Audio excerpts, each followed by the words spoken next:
story revolves around a boy named John. He is very lazy.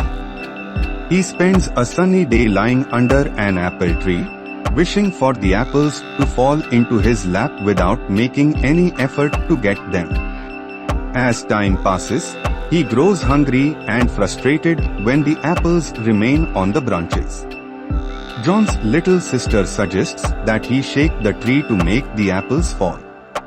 This simple idea sparks a change in John, who realizes the importance of taking action. He gets up, shakes the tree, and successfully catches the apples as they fall. The moral of the story: